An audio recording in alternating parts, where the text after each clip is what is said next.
Speech at the Omar Torrijos Foundation by General Manuel Antonio Noriega, January 17, 1989. Prologue by Captain Severino Mejia, COC Chief. The Commander's Operations Center, COC, collects the statement Political Doctrinal Speech by Commander Noriega, given at the Omar Foundation dinner on January 17, 1989, to be disseminated to an audience that believes in a Panama free of all foreign ties, that believes that we can define our destiny by ourselves, without a foreign embassy having to dictate to us guidelines for conduct, that believes in a democracy, but not for a few, but for the majority of our people, who have had to make their share of sacrifice in the face of the aggression of the barbarians from the north. We are sure that what is expressed here by our commander will be valid, in the same proportion that each one of us contributes his grain of sand to achieve a Panama as our people want, free, sovereign, and at peace for economic progress. General Manuel Antonio Noriega. I once wrote in the magazine Loteria that I concluded with the last book that had been brought to General Torrijos. It was a book, one of those kind of weird ones that he called astrological, esoteric, etc., and that he also liked a lot, in which he said that Aquarians never die. And he liked it, and I put it in the magazine, with the philosophical and energetic sense that Aquarians like him, who have that ideal, who have that movement, who create that energy and who develop in that life, have it today and always. Mr. President of the Republic, Manuel Solis Palma, Professor Maritza Herrera, President of the Omar Torrijos Herrera Foundation, distinguished ministers of state present here, honorable magistrates of the Supreme Court of Justice, of the Electoral Tribunal, representatives of the Parliament of the Republic, ambassadors present, friends of the homeland, Panama, members of the general staff and middle management of the defense forces, friends all. I am grateful for the honor of having served the foundation, of addressing a few words to the friends of yesterday, of today, of the patriotic struggle that is immortal, like matter and glory. It changes form, but never dies. In the struggle for the total liberation of these 77,082 square kilometers of Panamanian territory entails patriotic awareness, the will to sacrifice, the advance without fear, and without fear of the unknown, without even waiting for material compensation. Today, you all come to this place with a thought that honors the generational contribution of a man called Torrijos. You, within your qualification at the first dinner of the year 89, use the moment with a cartographic visa that will tie up the milestones that will close the coordinates of the year 2000. From this platform, and with the political and personal hierarchy of those who are attending this evening, we cannot, and you do not expect it, and it would be frustrating if I came to speak about the infantry battalions in the struggle of advance tactics. You, as a genuine expression of Panamanian society, in its different nuances as professionals, are interested like me, and you want to know or hear, and you have printed it in the folder that begins the event. You want to know or hear, to order criteria, even if they are different, on how the next government of 1989 should be formed. And you can be part of that next government so that the liberation struggle does not stop, so that the material things inherent to man improve, and do not stagnate or deteriorate. And we have to accept that the defense forces have a direct relationship in all the answers that pertain to the bottom. They have a direct relationship with all those answers, with those three questions, knowing that those answers belong to a whole, where the defense forces are part of that whole. Political parties, trade unions, and grassroots movements also have an equally direct relationship, as do those who have made their capacity for work and investment a challenge to wealth and production. But we also have to accept that the United States of America has it, who since the construction of the Trans-Isthmus Railroad has the direct relationship in the capacity of disposition, in our destinies, and in the capacity of destruction of our economy, and all that in the name of democratic model. But gentlemen, it is irritating to the highest degree that they try to set themselves up as judges before determining what is or is not democracy, and what Panamanian society needs or does not need. That is why when we hear the thesis of imposing democracy on this society, we feel that no one can believe them, because we all systematically imagine a stereotyped position, since the democracy that the people yearn for is very far from the one that they try to impose on them. From the specialized centers of Saxon culture, the profiles of the oligarchies managed by the State Department or the establishment. And it is not exactly the white democracy of handkerchiefs and pots and pans that the people want. The one that anonymous men want, the one that anonymous women want, those who have never appeared on the lists of delinquent contributors to Social Security or income tax. And it is precisely that social status that is most interested in what the government is going to do now, and that is interested in the composition of the next government, and that is interested in things getting better. And these questions have a direct connection with the answers of that man, who also wants nationalist progress, and the faithful maintenance of patriotism, and the triumph over colonialism, who wants the vindication of his sovereignty and a fixed program of the definitive exit from North American structures, which make up physical structures without copies, which limit the free passage through his territory, which strangle and deform the urban development of his communities, and which consume and contaminate and do not preserve the ecological balance that is the reserve and source of the generation of the 21st century. And there is Bique, and there is Veracruz, and there is Kobe, and there is Farfa, and all Nuevo and Perador, and those are the seas, and there are the waters of La Lagarteria and Lake Gatun. Economic dependence and its subordination is borrowing and is what has prevented the achievement of the developmental objectives of our government. The process of identifying ideal purposes that brings us together tonight, we must accept as a mathematical truth, that the evolution of the peoples and societies that build their history, in which we have lived for centuries, indicates to us that the energetic force of the Panamanian people in their generational struggle for liberation, together with their social and economic demands, cannot lose the momentum that the Martyrs of January undertook in 1964, and that the final objective of the last 10 years to walk, which we need to enter the 21st century, has obvious milestones that are invariable, immovable, and that translated into the political arena are expressed in the governments of 1989 to 1994, or from 1994 to 1999. What does this mean?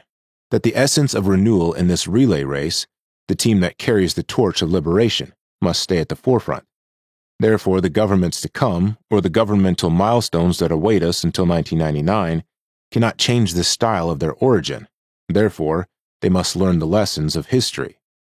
The style of the original governments from 1903 to 1968, 65 years, gentlemen, was totally of a special cut, in the image and likeness of the establishment of the pole of power of the continent. The Panamanian state had already been formed, and its society of rulers with strongly marked characters, where a group or a single group of families had the best opportunities for the use of wealth and the right to elite education. The return of Torrijos on December 16, 1969, the clearing of his reality, the support of the popular forces and the middle management of the National Guard, changed the destiny of this nation. And it is precisely to this first runner of the relay race that I am referring to as the governmental succession to reach the long-distance runner who will cross the finish line on December 31, 1999, of this administration.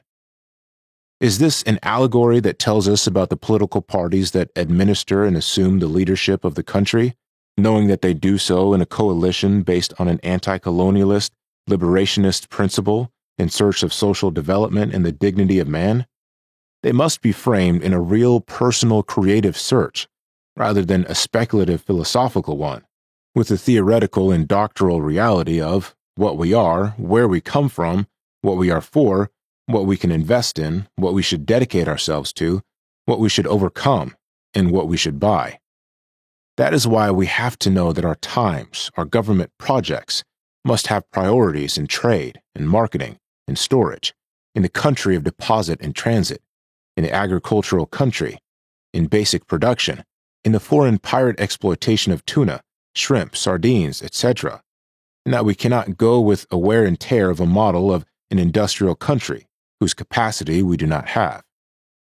The next government must have a clear vision and decision to break formal structures that tie it down as a mere executive leader and turn it into a sluggish, slow-moving bureaucracy that allows, encourages, and disfigures the bribe, the slash, and the percentage.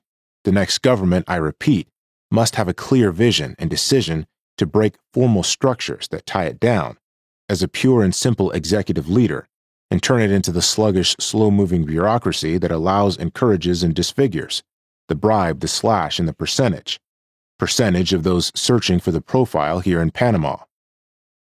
The adjustment of competing ministerial functions is required within the framework of a duplication of functions with which they obey or respond to obsolete ministries and entities that were created to hide realities that have evolved in density and necessity. As a consequence, it entails the creation of new work structures that are in tune with the new urgent demands that arise with the transition from one century to another. The concept of political space, with its anarchic management and insubordination and challenge to the direction and discipline of the President of the Republic, must be a cause for profound adjustment, so that the parties know that they are instruments of a national plan and not a personal one, that they are vehicles towards a popular and social solution, and not autonomous patrols that compromise the strategy of unity and development of the nation. The public employee who has been making inroads into para-union organizations in search of job stability should receive the same in direct proportion to his performance and loyalty. And do not hesitate to be politically loyal or partisan. I speak of the loyalty of no sabotage, recalling with this the deaths of the Panamanian Air Force by the criminals of pseudo-unionism in the service of a foreign embassy. This government, which has not made massive layoffs or committed to drastic wage reductions, which has respected the fortnightly pay, must also understand that it cannot be replaced by a throw-in-the-towel government, which seeks political solutions in the increase of payrolls. The redistribution of public employees is essential based on needs and capabilities. The administrative career law is an objective of the leaders and is an allied and evolutionary procedure for those who also have a responsibility for the liberation struggle when 1999 arrives. But to them, to the public employees, I also want to say, with the truth that characterizes me, that they should not go camouflaged. I also want to tell them not to be fooled or to be flirted with by the siren songs of those who, not believing in this liberation struggle, of those who have not appointed them to these positions, want to tie them to their opposition wagon without a future of job and economic stability. They can be sure that the opposition, if it were to win, would immediately apply the policy of dismissals, which the revolutionary process has not wanted to apply. The government's development strategy must contain, at this state of urgency, the centralization of the allocation of import quotas, import stamps, certificates, and other allocation procedures that constitute basic profits that can report specific lines of the national economy. Experience has shown that we must change materially, morally, and mentally into entities with new uses and customs, with rationalized control of what we have and what we can afford. We are talking about making our society a consumer community of indiscriminate buyers, of waste, of MasterCards and Visa cards, or of the popular expression, charge it to my account, because paper will last. The return to small and medium-sized businesses as an economic reality is mandatory, because the crisis has shown the blackmail with participation and confusion of large companies.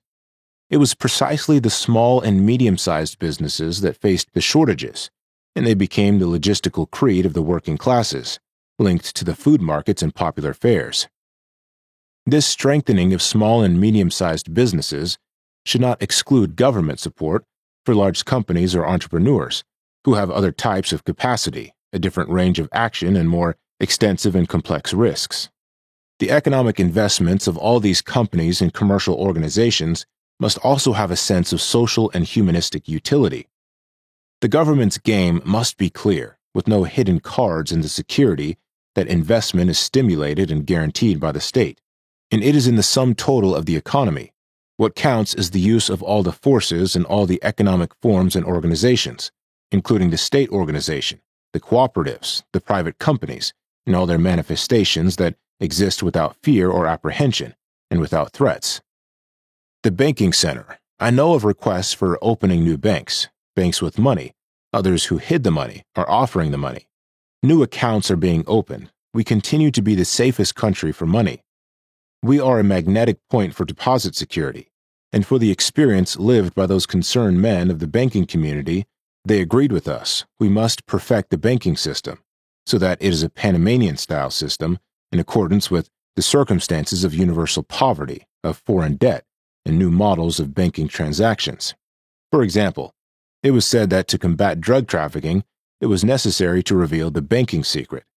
Panama heard that secret and launched Operation Pisces, but the credit was never recognized, and it was used to strangle others who had nothing to do with drug trafficking. The experiment of the banking system, including the demonstration of sharpness and capacity of its directors, put us in a position to create the system to reinforce and perfect it, because it truly responds to a historical and geopolitical reality of this Panamanian nation, since the times when the Spanish colony established its exchange houses and deposits in the Isthmus. It was responding to that reality. It was responding in that century to a truth.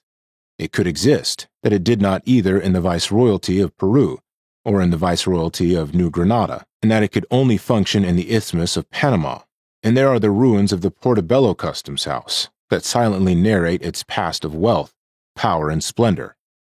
The International Monetary Fund, the IMF, which has become a dangerous monster born out of the Bretton Woods agreements, is a manifest and putative offspring of the empire.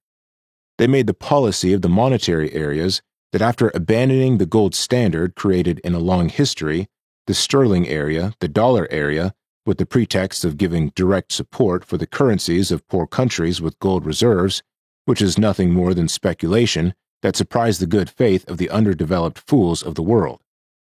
The sterling area existed until after the First World War. They passed the gold to England, and after this war it was moved to Fort Knox, Kentucky, and we see here that Great Britain itself was in great trouble to sustain its monetary area.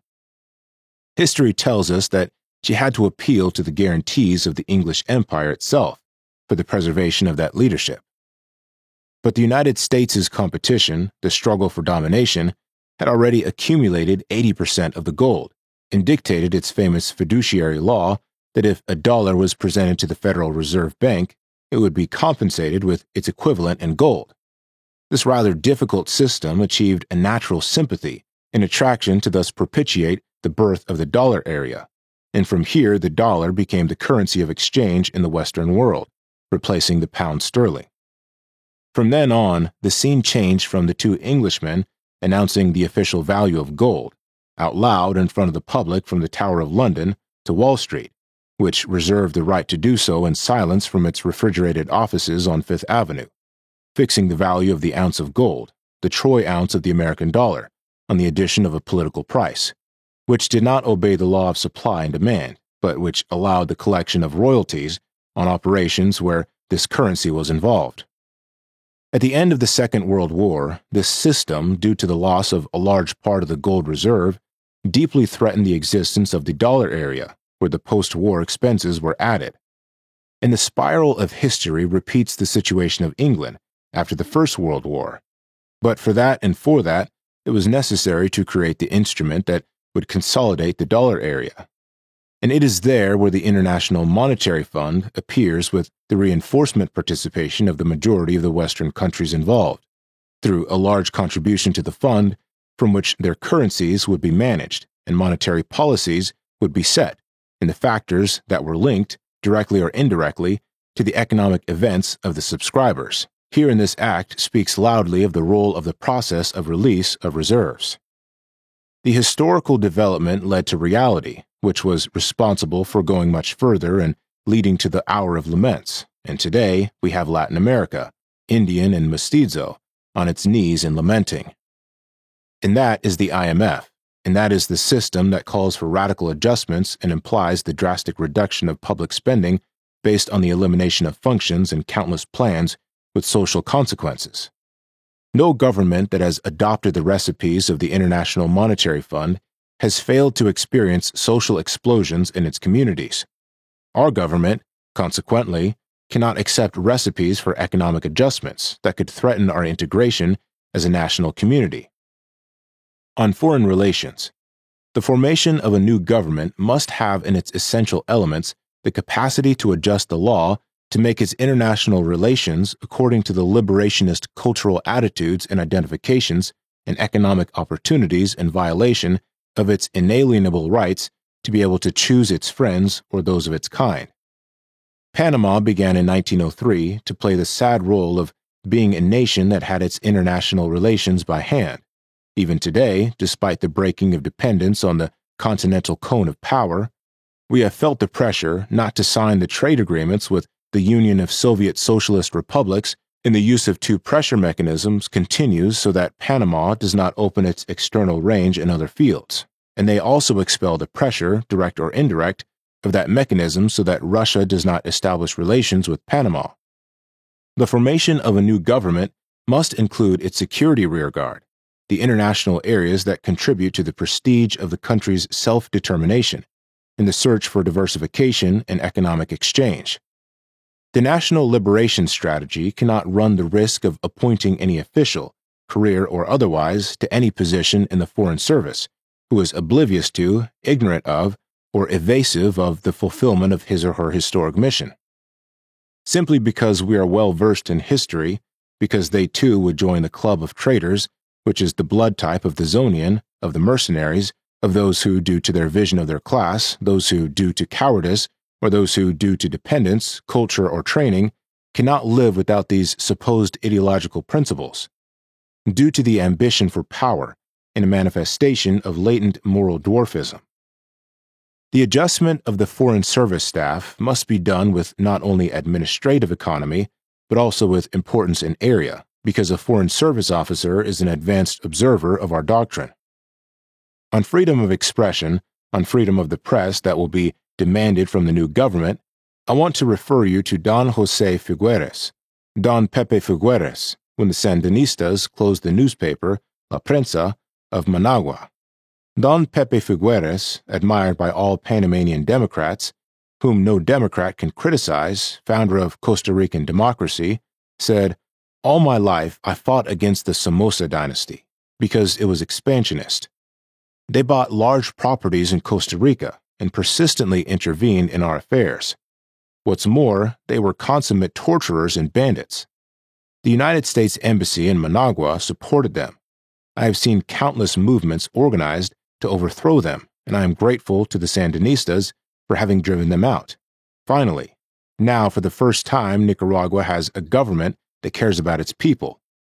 I would have preferred a different form of government in Managua. I am a staunch Democrat and I am in favor of an electoral system with freedom of the press. But I was very hurt when they closed La Prensa. But I also understand that Nicaragua is a nation at war, besieged by the United States and regional oligarchies. When Somoza invaded Costa Rica in 1948 and again in 1955, we also established and closed it, and we established press censorship as long as that threat lasted and continued. Who established the civilist crusade in Panama? Who used the embassies to conspire? Who made the move to remove us from the Group of Eight? Who sent those who later orchestrated the destabilization group to the Philippines? They. Those who have always used Panama as an experimental field. The proof is that in World War II, they established an operational center for a chemical warfare laboratory on San Jose Island in the San Miguel Archipelago, and at Caleta Island. I want to make this meeting between men and women of the same mindset propitious to express to them that I am going to read the doctrinal foundations made by captains for whom this commanding general with great pride serves as spokesperson. Thus, I want to consider Panama a physical field of low-intensity conflict, under the concept that they themselves develop. In the Santa Fe document, as a form of struggle that includes special and psychological operations, two things are clearly seen. The first is omitted, the second, the radiant intention of the Americans to remain in Panama after the year 2000, through supposed negotiations for which they will need a manipulated and docile government and defense forces. This doctrinal laboratory that is being developed in Panama at the expense of the Panamanians is ironic. The captains continue, because there are times when it is not possible to identify who are the insurgents and who are not the insurgents. That although it is true from the point of view of the North Americans, we Panamanians are insurgents in our own territory because they pretend to democratize us. However, when we read the manual RB 713 Insurrection Movement, that according to the subversive insurrection, that there are three models or strategies that can be used to overthrow a government or to implant one that pleases the communists. They say these strategies are that of the Popular United Front, that of the right, and that of the left. In analyzing the strategy of the right, you will see our situation clearly presented, in some variants, since the strategy supports the duty to involve the use of illegal agencies, both official and unofficial, to influence and manipulate the influential elements of society, just as they have done with us. To make comparisons, see that some of the agencies they recommend are the subversive groups replaced here in Panama by the Civilist Crusade, and the civic clubs that maintain their loyal status and freedom of propaganda and recruitment. Second, the embassies and consulates. The manual indicates in the first group, so openly, the manual RB 713 indicates that these subversive groups are the communists. However, we have not seen that the communists are the ones who carry out subversive acts. And in point 2, they indicate in that manual that the embassies and consulates are Russia, China, Korea, and others. But we here do not have an embassy from Russia, China, or Korea. But we do know that there is an embassy that operates on Avenida Balboa, and a consulate that operates on Avenida Balboa, and a residence that is located in La Cresta, and a meeting area that operates in all the restaurants in Panama. And all of this has been used as a base for sedition and clandestine activities in Panama. The exchange missions that sell economic expressions that collect information, such as the transnationals have been doing, the Panama Canal Commission, the AID, the cultural exchanges and studying them with the technique applied to officers of the defense forces who cannot resist the penetration into the courses of the North. Advisors, industrialists, and technicians, having in command of them the second chief of the embassy, who has tried to impose coups and overthrow governments with specific plans, news and travel agencies. These have been one of the most used techniques through the national disinformation, especially international, even going so far as to put Panama on a list of dangerous countries for recreational travel.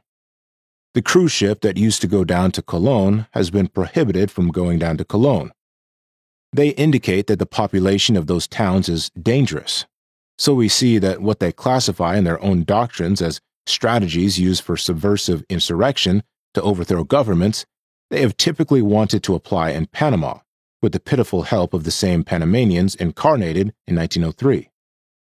About Panamanian women, I am proud to express to you, invited by the president of the Omar Torrijos Herrera Foundation, that the fact that a woman is presiding over this event speaks clearly of the reserve liberation process.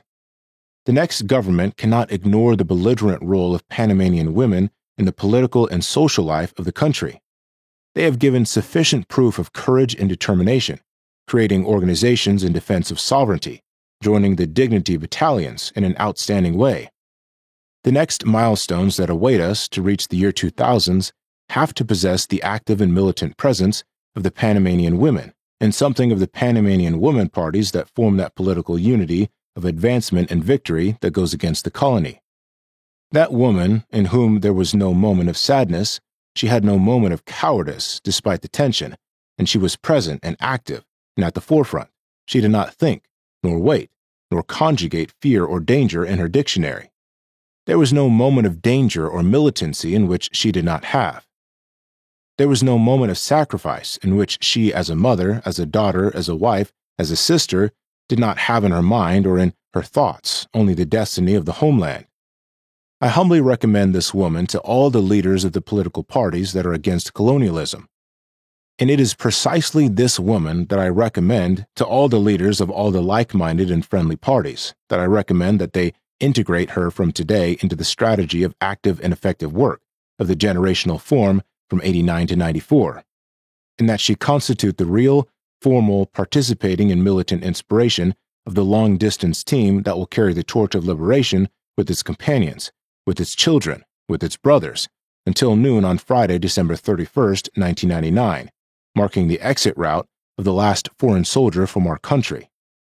We must have a crystal ball that she will be there with the torch of liberation next to her partner with determination, and she will be precisely the one who will turn the arrow where it says out. All of that is summed up in a philosophical concept that a woman from the Defense Forces said parachutist on the closing day.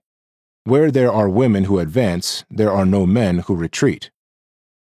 I thank you for the invitation tonight to this meeting of friends and men committed to a mission, to this dinner of the Foundation where there are men from different political parties, where there are men who do not even belong to political parties, where there are diplomats, where there are industrialists, merchants, workers, trade unionists, where there are women, where there are young people and students. But we have all come here tonight because we have a common denominator, because beyond the political banners that we must wave or the claims that we make at an electoral table, we have a common denominator of not being nor accepting being a colony, and second, because the cultural and social identification of all those who here tonight share the salt and water of this table is unique, it is specific, and it constitutes the search for the infinite where there is the ideal, the search for the ideal where there is progress, the search for progress where there is movement, the search for movement where there is energy, the search for energy where there is life. I conclude by responding to the suggestive topic of tonight's dinner. Towards the year 2000, I respond as Bolivar said in Patamilca, in the heat and lying in a hammock with a fever. Towards the year 2000, comprised of 89 and 94 and 94 and 99, as Bolivar said in Patamilca, to win.